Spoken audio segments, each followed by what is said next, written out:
This community can be a nightmare. Before you come at me for the title, hear me out. I fully understand that what I'm about to go over is the loud minority. At the same time, when you have a piece of media that is so large, such as Genshin Impact, that minority is still filled with lots and lots of people. The Genshin community has its good moments and great creators, but there's also a lot of unnecessary stress that goes on within.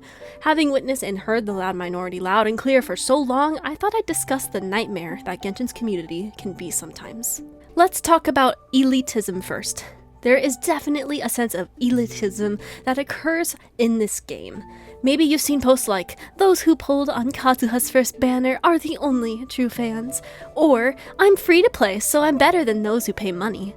These are two of the many examples, but the Genshin community has an issue with this. We can't just play the game our way or someone will have something bad to say about it.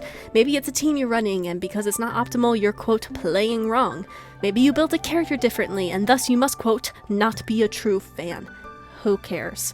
Genshin Impact is a single-player game anyway. Have fun with your character builds. It doesn't matter when you pull for a unit. If you like a character, you're a fan of them regardless of when you pulled, or even if you don't. If you spent money or not, if you're doing so responsibly and having fun, then no one else needs to force their input. This elitism is very annoying and it takes away from players who genuinely want to have fun discussions around the game. Character obsession. This is a big one. Shipping wars has been a concept for decades now, and it's very present in the Genshin community. I remember there was a ship between Yaimiko and Ayato when the characters first came out. People hated the ship so much, they began to spread gore in the ship tag. Look, you don't have to like a pairing, but it's so unnecessary to spread visually disturbing images just because you don't like it. Mute it, move on. I'm sure you've also heard the terms such as pro-shipping, which is often seen in a negative light. Typically, you can be labeled a pro-shipper if you ship two characters in a way that is, quote, problematic. They're fictional characters. Guess what? Who cares? And this leads to my next point with character obsession. People will treat Genshin's characters like they are real people. Wait. For the older players, do you remember when Xiao came out? There were people saying you can pull for him, but you can't use him because his kit hurts him due to his lore and HP drain mechanics.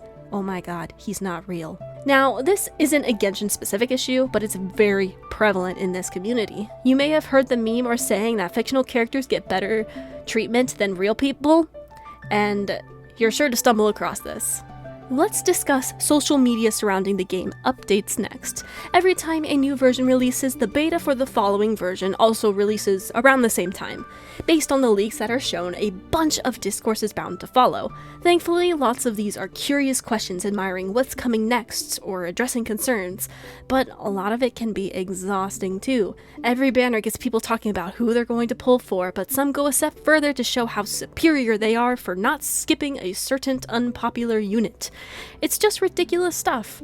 There's also been a lot of cases of artists being harassed due to how they draw certain characters. When I say harassed, I mean to the levels of receiving death threats and being chased off the internet, even doxxed. Sorry to break it to you, but artists don't owe you anything. They're sharing art with the world, and if it doesn't fit to your liking, draw it yourself. It's so entitled to expect an artist to change their work outside of a commissioned setting and then bully them when they don't. I previously touched upon the free-to-play and paid players, but it's time to go into some more depth. Some people have a huge superiority complex for playing the game free-to-play when it doesn't really matter in the end. I'll use myself as an example here. I'm free to play in almost all of my games except Genshin Impact because I love it. I just recently broke my multiple year streak of not spending on Genshin because I'm excited for non-cry. As long as you spend responsibly, then others' inputs shouldn't matter. It's your money, not theirs. There's also always posts that show how lucky or unlucky someone's pulls are, that without a doubt gets people talking. Genshin Impact has unique lore and storytelling, some of which players will complain about.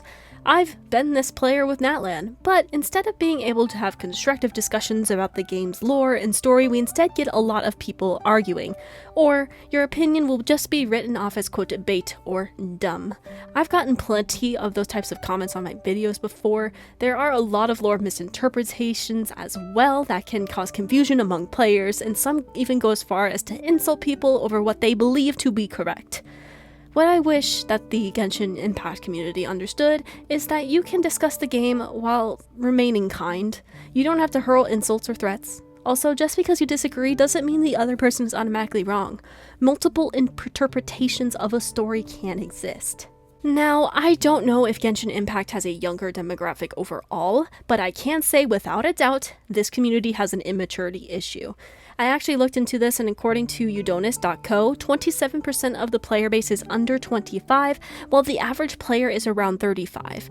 I'm sorry to say, but I know a lot of immature 25 and younger year olds, whether they are kids or not.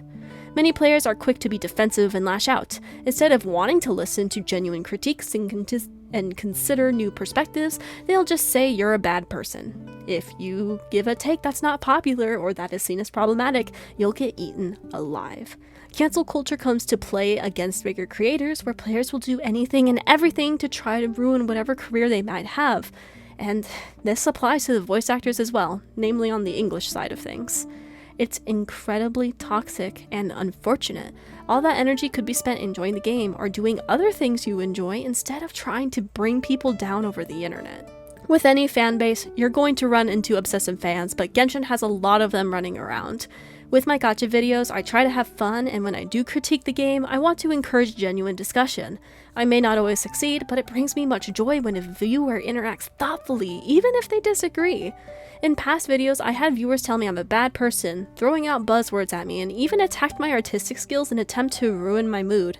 I'm not a large creator either, so if I'm experiencing a decent level of this loud minority, I can't imagine what others are dealing with. The Genshin community can be an absolute nightmare, but as with anything, there's a good side to it too. I love the artists that draw my favorite characters. I love how creative people can get. The cosplays are amazing, and when the community wants to come together, they can.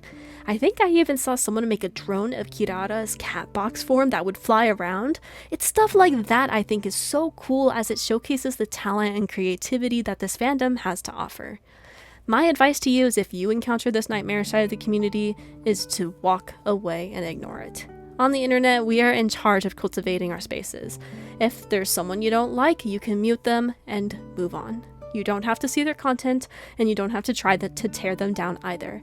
If someone has a different favorite ship than you, it doesn't make theirs any less valid. You can enjoy your fictional ships in peace. You can love the game while also simultaneously wishing for better things for it. Thank you so much for watching, and if you liked the video, do consider subscribing or leaving a like. I have plenty of other gacha videos you can continue watching as well as you wish. I hope to see you again.